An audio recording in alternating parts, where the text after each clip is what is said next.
welcome to Scorched Earth and a general reading for the sign of Virgo, Sun, Moon or Ascendant for Leo season, or, July, August 2026, whatever you prefer, whatever your timing paradigm is. I am here for it. I'm here for you. I hope you are well, Virgo. I'm using the 777 deck for you today, my Bulgarian deck. And things to tell you, a little bit of housekeeping. If the reading resonates with you and you would like to go a little bit deeper, there will be an extended that you can access at the end. That's via the links in the description box below. The link that takes you to Self-I will send you to the standalone reading for this reading. But if you would like access to more of the extended content that I make, which is a considerable amount, you might consider coming over to my private community, which is the Order of the Phoenix on the Circle platform. There you get access to all of the extended content for every sign every month. Also the the weekly energy readings, which are anything from 45 minutes up, and an opportunity to participate in the Decan Walk. If you've ever wondered about the crossover between tarot and astrology, the Decan Walk is it, and it's proving to be nothing short of life-changing, actually. If you join at the higher tier, you can come participate in the live classes that we run over there in all sorts of modalities, and participate in the Cards community event that we do at least once a month. It's usually two. And I've got a 1 week free trial going on, so you can come in, dip your toe and see if you like it. If you like it, stay. Anyhow, with all of that out of the way, Virgo, let's flip the cards around and have a little chat about what we're actually going to be doing here. So the first thing we're going to do is look at the most important question that you can ask yourself in 2026, and that is, where am I right now? And from there, somewhat inspired by the Decan Walk and the 5, 6, 7 of Wands, which are the cards that correspond to the Leo Decans 1, 2 and 3, we're going to be having a look at where things may be a little bit sticky and where we can navigate through that stickiness by way of embodiment. I think that's what I'm kind of settling on as I'm working my way through the readings. So then from there, we will close out with the second most important question you can ask yourself in 2026, which is, what is my next step? August is shaping up to be a busy month.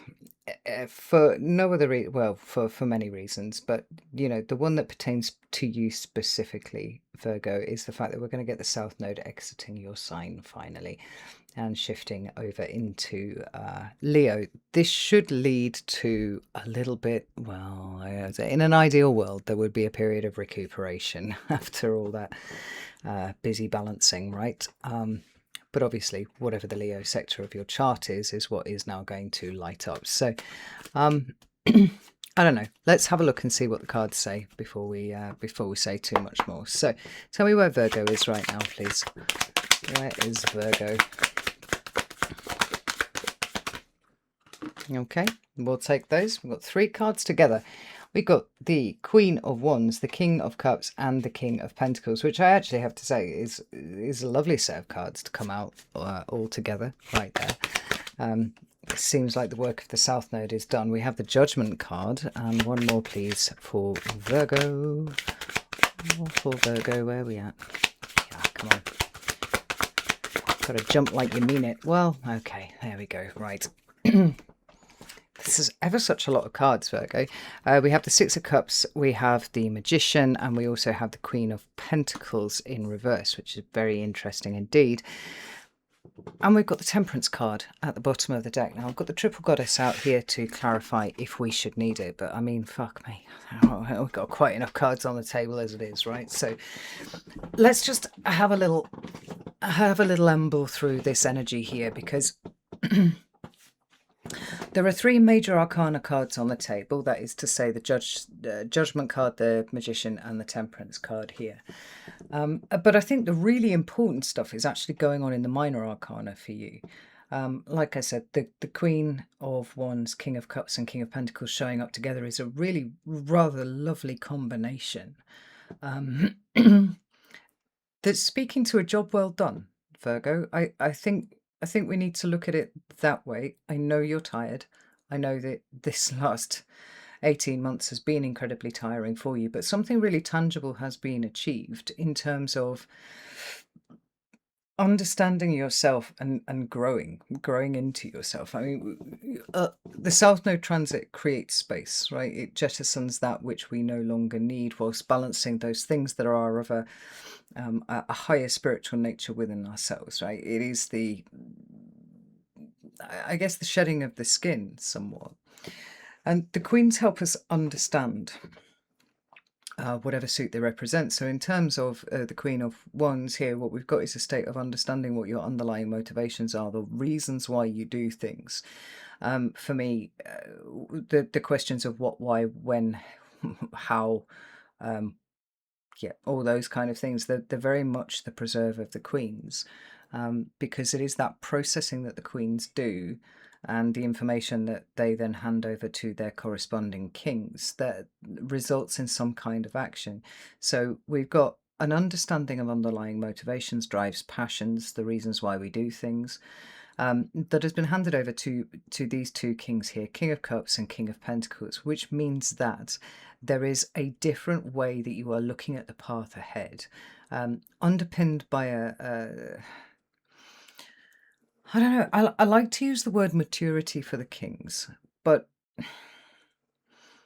that always seems a little bit obnoxious when I'm talking to the earth signs, because I do think that the earth signs kind of come in mature. They come in with an understanding of responsibility and duty.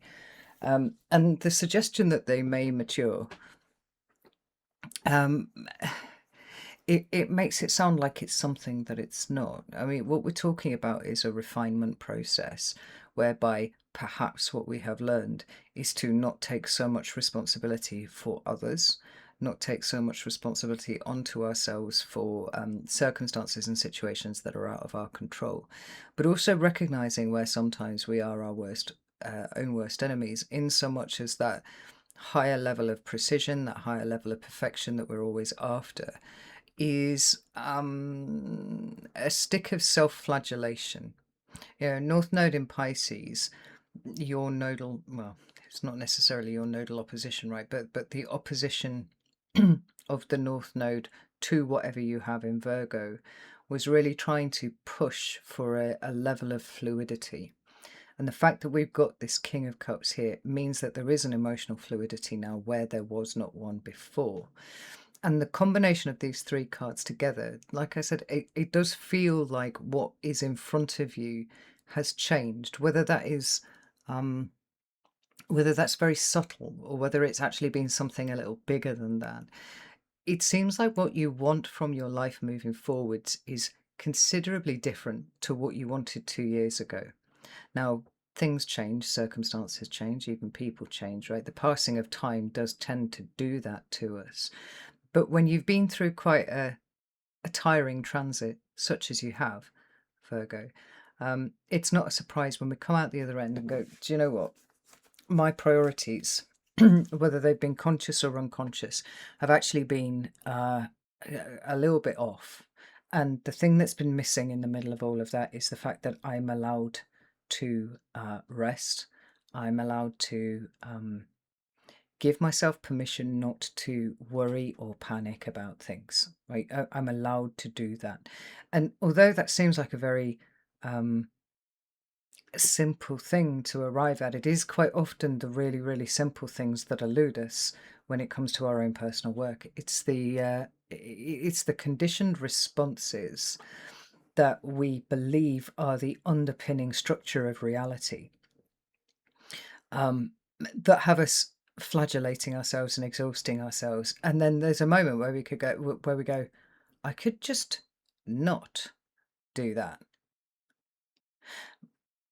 It's deceptively simple. And yet we have to go through a series of experiences that reveal that to us. I remember, I've always had a really, really big issue with let it go. Like, I, I, I would love to let it go. This is what I thought my entire life. Like, I would love to let it go, but somebody needs to explain the fucking mechanism of how that happens, because I'm not in charge of the fact that I'm holding on to it. And this is what, and other lies I tell myself. I could not conceive of a reality where it was possible to let something go because I hadn't been through enough things yet, right? And I used to rail against people being, issuing idle platitudes and, things that sound good and are virtually impossible to execute, like let it go. Um, right up until the point where I actually got it. And then when I actually got it, I went, oh, it is that simple. It's not easy, but it's simple. And so what we're seeing here for you, Virgo, is a kind of internal balancing, such as we would completely expect from a South Node transit. This is the point of it. Everybody makes a lot of noise about the North Node, but really the South Node is the more spiritual position.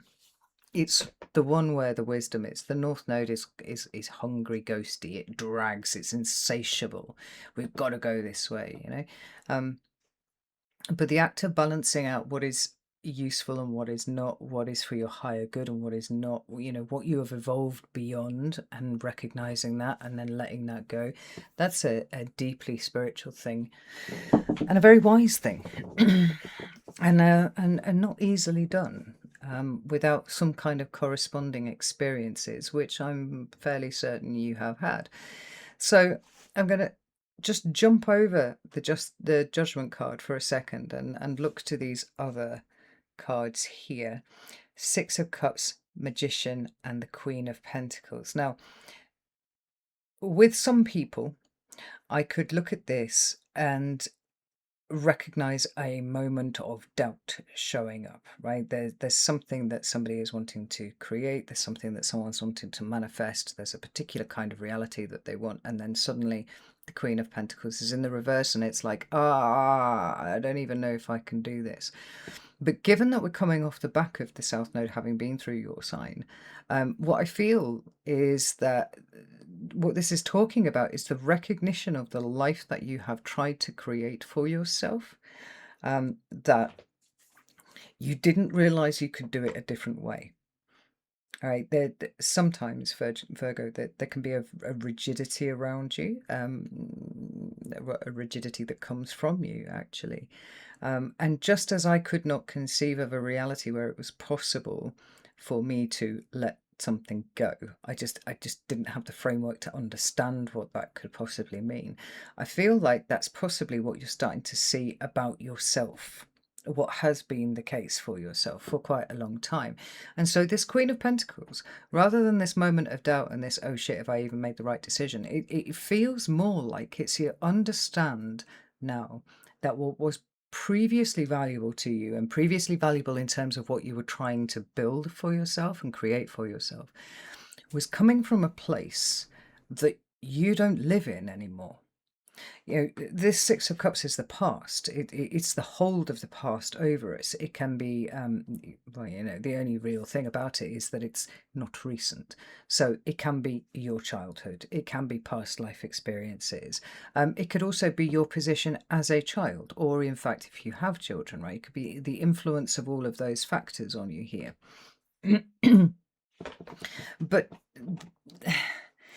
Magician and the Six of Cups says you've been extremely effective at creating something that was an expression of how you were conditioned to see the world when you were young. I mean, the Magician card is one that can represent both you and also Gemini because of its rulership by Mercury. It's strictly a Mercury card, right? So we have not only your manifestations, we don't only have your sense of what you've created. We've got something like your identity really coming up for analysis, as it has been during this South Node transit. And this Queen of Pentacles in reverse feels like a statement of, I no longer value that. I no longer want that. I no longer want to be that. I don't want any of it at all. And so with the Judgment card sitting in the center, which I like very much, it feels like we've got all of this supporting energy that has pushed you to a place where now it's time to make a decision, right? The balance has been created. And now the question is, how are you going to change in light of what you now know, what you now have receipts for? You know, um, now, whether this has been scrupulously documented by you or whether you're holding it all in your head. So, I mean, there's something refreshing about the way that you're showing up here. You may still well be tired. At the point of recording, actually, the South Node is still in your sign and it's shifting in the next few days. Um, that you may actually even be exhausted, but there's something, you're not carrying quite as much of the load as you were before. Now that kind of relief is possibly akin to having been dragging around concrete boots for the last 18 months and then finally taking them off. It's like there's chafing there from where the concrete's made contact with your skin. Maybe a bit of chafing around the ankle and all that sort of stuff. And achy legs, but your feet are free now. It feels like when you have rested, there is much more room for movement than there ever has been before. And I think even just the fact that you recognize that there is a required resting period coming up for you, I think that's kind of significant. I think that's canny significant, Virgo. It's the first of many expressions of that shift in perspective that you have now, where you are at the very least allowing more than you have ever done before, right? A lot of that rigidity is gone, and now we're allowing you're giving yourself permission to rest, you're giving yourself permission to consider, you're giving yourself permission to breathe, but you're also giving yourself permission to leave behind what you thought was important previously and now no longer do. And that marks the start of a huge shift for you, Virgo. Massive. So let's have a look at Leo season and what may be proving to be sticky around here. So we've got the Three of Swords.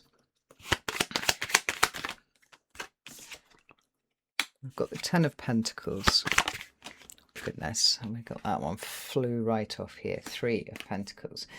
With the Chariot now at the bottom of the deck. Now, I love the Chariot card, right? This card represents Cancer, and it does, in the first instance, speak about determination, balance, equilibrium, and all that kind of stuff, right? Such that now we are kind of rocketing towards some kind of success, right? It's the determination to succeed that really marks this card out as representing success in and of itself.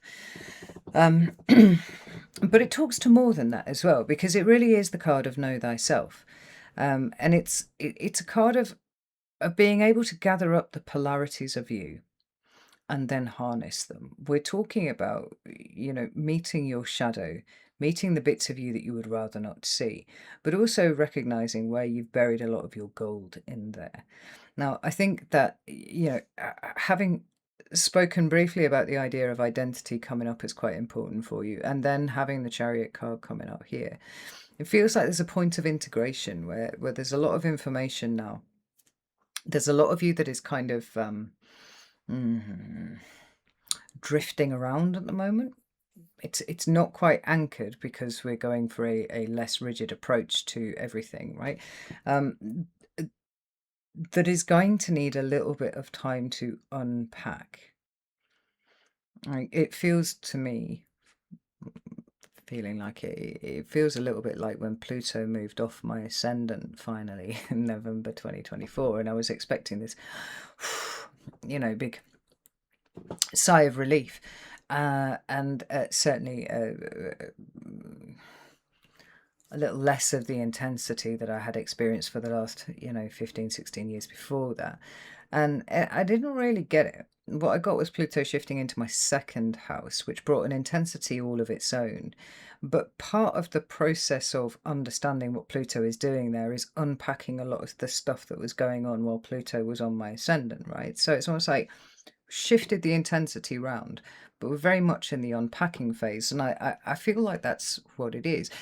Like I said, there's a kind of freshness about the willingness to engage with the world with a different hat on,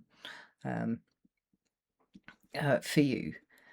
which is going to take time, and you know that it's going to take time. But in terms of the stickiness here, and it's very interesting that we have that Virgo card right in the center, because the Ten of Pentacles is kind of like the ultimate position for certainly minor arcana Virgo energy, right? It's the fulfillment of the imperative towards trying to make sure that everybody has what they need. I think this is a really big thing with Virgo, right? There's a reliance on resources, or there is a focus on resources and the gathering of resources. Why? Because ultimately that leads to stability, and stability equals safety, right? But this Three of Swords coming along with the Ten of Pentacles feels like a dawning realization of how much of that was an emotional need rather than an objective reality. It's like, it's not like it is. It's been a coping mechanism. It's something for you to focus on, something that you're really good at is cultivating those resources, right? Whether it's the material resources of money or food or, you know, house, whatever it is, or whether it's everything, you know, materially adjacent that kind of amounts to the same sort of thing. We've often spoken about how Virgo is very sensitive to changes in the environment. I don't know why my camera keeps... I do. It's because it's getting hot. It keeps freezing. Sorry about that. Yeah, Virgo is quite sensitive to changes in the environment, and as such, there is rather a predisposition within Virgo to attempt to control the environment, because then if nothing's ambushing you, nothing's changing, everything feels stable and safe, right? But a lot of this South Node transit, and I'm looking particularly at this King of Pentacles and this Queen of Pentacles here, is about reassessing what is actually valuable and reassessing what it is that actually meets the condition of providing safety and stability for you. I think part of what Virgo's been going through in the last 18 months is realizing that while these things are nice to have, they're not actually providing the level of safety that one needs to navigate through chaotic times, right? And any sense of trying to do that is about emotional coping mechanisms. Instead, that kind of security and stability that Virgo is looking for was always in here, but Virgo forgot to look there. Right? We're just trying to control everything outside so nothing's falling down. Because the Three of Swords is the arrival of the truth of a matter, and generally that truth punctures quite brutally the emotional illusions that we've been using to try and comfort and soothe ourselves for the longest time, these emotional coping mechanisms, right? So when it gets run through by these swords of Saturn, as they are, what we got is something that is quite acutely painful. And usually a little, what's the word, confrontational. Nevertheless, we find ourselves a step closer to a kind of objective reality than we were prior to the sword running through the heart. It is, I think, then, something that points to growth. It can't do anything but point to growth, right? So we've got this... we've got this rather uncomfortable phase where we're looking at our coping mechanisms. We're looking at all the ways in which we try to keep everyone safe, keep us safe, keep the kids safe, keep the elderly parents safe, you know, whatever it is. And certainly the approach to life that you have taken, where you've taken on, I dare say, way too much responsibility, way too much duty. And you have not just run yourself down, but you have completely depleted yourself in the pursuit of that. And one has to wonder if in that state of depletion you feel any more safe or any more secure than you did before. I would say not. And see, what this is talking to me about here is the unpacking phase, the unpacking, the understanding, the integrating of what you have worked out about yourself. So that you can have a clearer picture of what, not necessarily what lies ahead, but what resources are actually open to you that really mean something, that are really valuable, because we know that these have changed. We saw this in these two cards here. We also know that the kind of life that you've been trying to create is now no longer in alignment with who you are. But is there a sense of you knowing who you are yet? I don't think so. I think there is like I said, there's an unpacking and integrating process that starts here. So what about this Three of Swords and Ten of Pentacles, please? So we have the Six of Pentacles and we have the Six of Wands. Yeah, for sure. But as we might expect, we also have the Five of Cups at the bottom of the deck.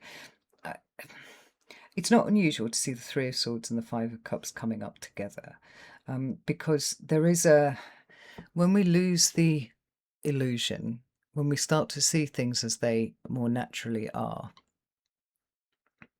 we lose that comfort blanket, we lose the illusion, we lose the nice soft edges that we think are protecting us, and we're actually just exposed to the cold hard steel, the facts, the truth, the logic, right? Which generally Virgo would like to have, but there's a reason why this particular protective blanket has been put around you by your mind in the last few decades, and now laid bare, revealed for you to see. It is entirely appropriate that there be a grieving process that happens from here on out for those things that are now gone. Right, so whether that what is gone is your idea of safety, if whatever's gone is your idea of stability and security as it was once understood versus how it is now, which is possibly not quite as well understood as it could be, because there's an unpacking and integration phase going on. And we've got the Six of Wands and the Six of Pentacles showing up here, which I actually like. And do you know why I like it? I like it because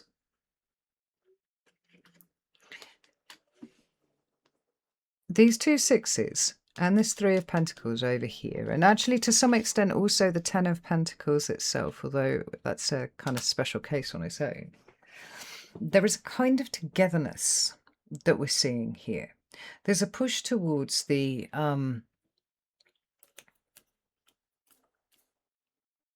sorry, I've just seen all my chickens running up the garden away from my partner with the strimmer. Very sensible. Cooperation, collaboration. If what we can hold to be true is that you generally are predisposed to take on too much stuff and then agonize about how to make it perfect. What we can extrapolate from that is that you find it very difficult to ask for help. Now, I brought this up a few months ago with you, Virgo, and I was interested, I have to say, with one eyebrow raised. I read a lot of the comments. And a lot of the comments were, I've been on my fucking knees asking for help and nobody will fucking listen to me. Now, I thought that that was quite interesting, because the tone then that people were talking about was essentially like, well, I've been fucking doing that, nobody's listening. This is not my fault. This is not my problem. I think this is one of the things that shifted. And I speak to you as somebody with both Jupiter and fucking Saturn in Virgo, right? So I've got some insight into Virgo qualities. Also, I have a sister who is a Virgo. And my partner's a Virgo ascendant. There are Virgos everywhere, right? There is a kind of capability that it is inbuilt to Virgo to wish to express, not just to demonstrate, right? Not to have the shell or the carapace of something that is very, very capable and efficient. We want to actually be those things. But somewhere along the line, it got wedged into our head, a particular view of reality that said, but you have to do it yourself. Because if you ask for help, if you try and draft somebody else in to give you a hand, what you are inadvertently doing is confessing that you can't cope on your own. Thus you are not efficient, thus you are not effective, you are not capable, you're not any of these things, right? And I think I brought this up with you in the reading that followed, Virgo, because I was paying attention to see what you said about it. I think this is specifically my Saturn in Virgo. I do know that even if I am on my fucking knees desperate for help, the second that somebody offers it, I go, oh no, it's fine, I'm okay. Honestly, no, thank you. I really appreciate the offer, but actually I'm okay. How many of you are guilty of doing exactly the same thing? I think this is part of what you have recognized about yourself, is that there is that tendency towards, no, honestly, I'm absolutely fine. Because in that moment, there is something that feels almost stricken about admitting that one needs help.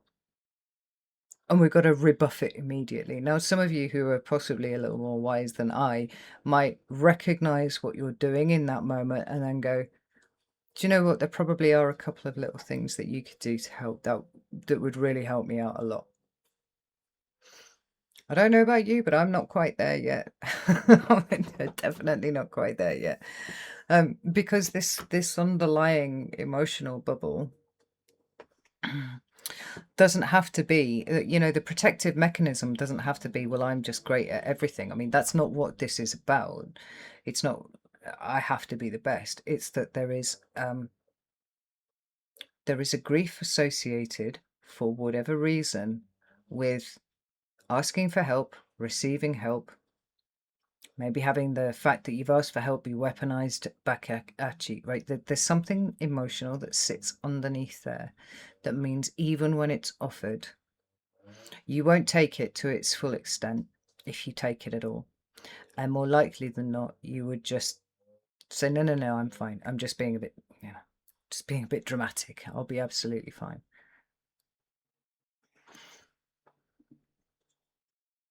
There's a push towards, with these three cards here, a more cooperative and collaborative approach to problem solving.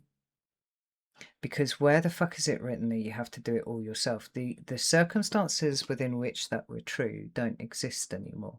So maybe you had a harsh parent who didn't want to see you being emotional or messy about anything. Maybe you had a parent who only really noticed you when you were being efficient and effective and super awesome and all these kind of things. I mean, it's set a pattern which we're now starting to see is getting skewered for one reason or another.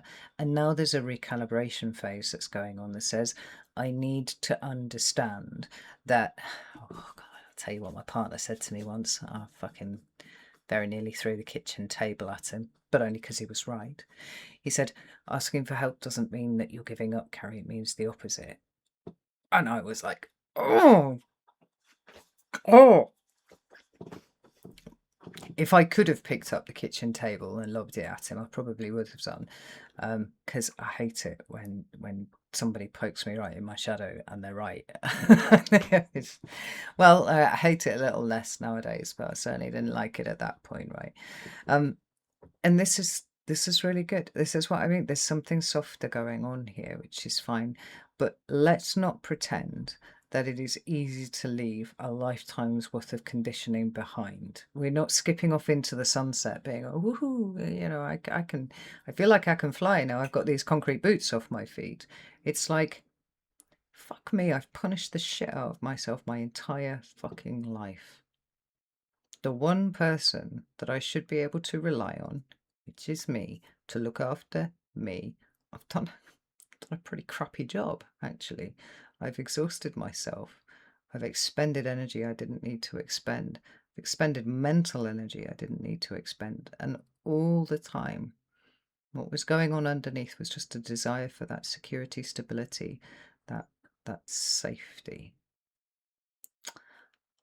And here's the shift. Here's where you start to embody these really important lessons as they've been showing up for you, Virgo. It is in the collaboration. It is in the cooperation. It is in the understanding that there is a point at which your contribution is enough and going, that's good enough for now. That's it. Not every single thing needs to be perfect. Not everything that you do needs to shine like, burnished gold in the golden hour of the day. I think you're giving yourself permission to treat yourself as you would treat others. And this is a huge turning point for you. Like I said, there is some grief, there's some fucking chafing too. But there's a whole new way of doing things here.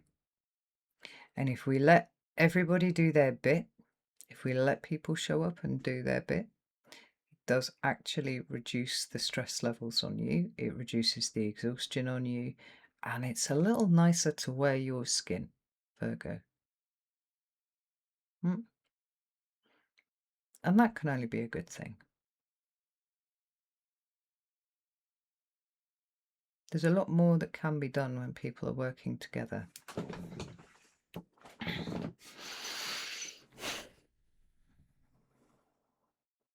I mean, like, okay, my Saturn is in Virgo and I've got a Capricorn ascendant. I'm a bit of a control freak, right? I understand. I do understand. It can be very, very difficult to relinquish control. But at the same time, I think what is yours to do is to look after yourself, and you're sort of being presented with the evidence of where you haven't really done that. Everything else comes downstream of how well you look after yourself. So I said it's kind of rough and smooth here. The rough is the grief. The rough is the brutality of truths acknowledged. But the smooth is it can be different. And there's an opportunity here for you to experiment with that.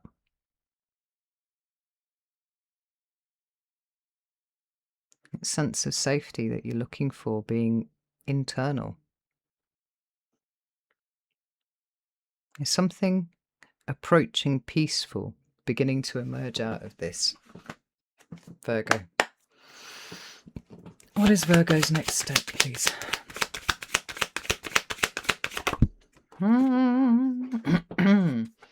Well, we have the Knight of Wands, Sagittarius.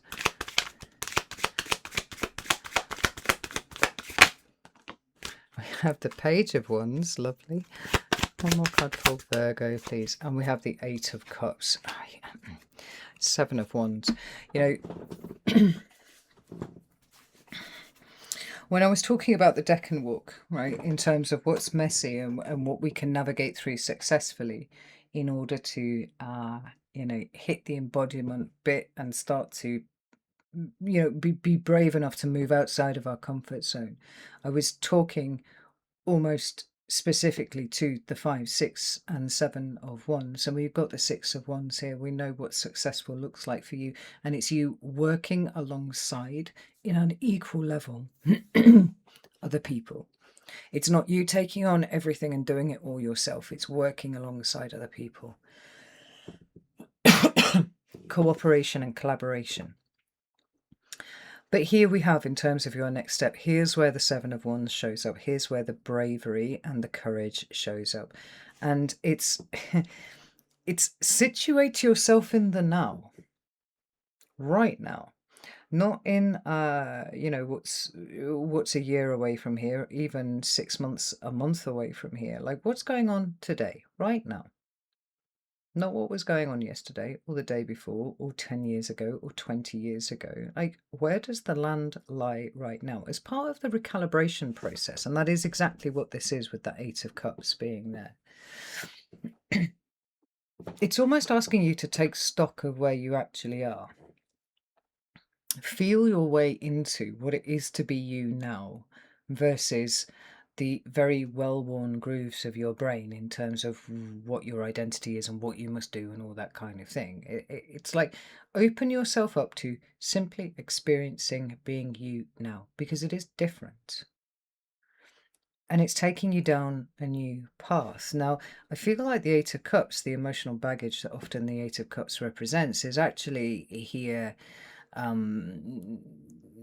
It dissipates almost holistically as you give yourself permission to grieve what was, grieve what let's not go down the road of what could have been done better, right? We're not looking for you to conduct a post-mortem on what it has been to be a Virgo all this time. The question is more,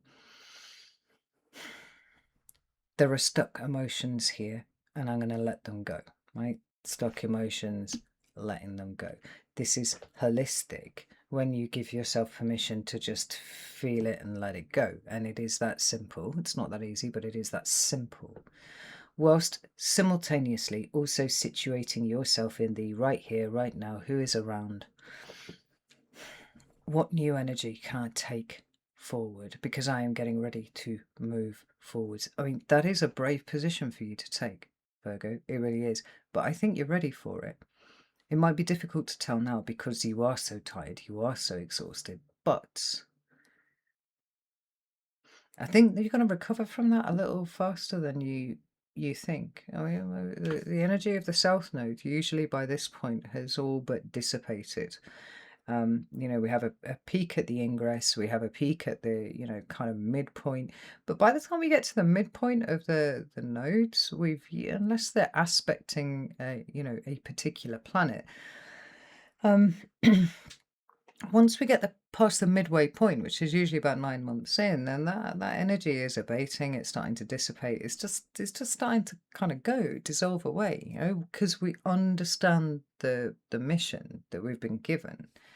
We understand how to move forwards. But this year's been really weird, because in this last 3 months, maybe 4, I think it's 3, what we've seen is there's been a huge resurgence of specifically the South Node coming up and being like, no, everybody, you've got to pay fucking attention to that. I mean, maybe that's quite Virgo, right? Pay attention to this. This must be fixed right now, because I'm getting ready to leave, and this has got to be done before I go. I mean, that is quite unusual. I would need to speak to an astrologer who's been studying for longer than I have to see if that is something that actually happens every time there is a South Node transit in Virgo. But I've mentioned it a few times, and a lot of people have picked up on it and said, yeah, that's exactly right. That is how it's felt this time. So what I'm saying is there's been an awful lot that's been packed into the last couple of months, and that probably will take a little bit to unpack. But the hard work's done. Now we just have to understand it, and I think you're well placed to do that, So, God, crikey, I've been cranking on for ages. So I'm going to go to the extended now. If you would like to join me over there, you're very welcome to do so. Like I said before, you can come join me on Selfie, you can come join me on Circle. I would be delighted to see you in either place. Legitimately, I would be delighted to see you in either place. But you got through it, Virgo. And you've been through worse than this before. You really have. This has just been 18 months of grind, though. And it's just going to take a hot minute for that, your fizz to come back. Right? But when it does come back, it's going to express differently. And I think you're more than ready for that. Emotionally, you're more than ready for that. You just got to get there by being kind to yourself, All right, I'm going to leave it there. Know that I love you all very, very much. And I'll see you soon.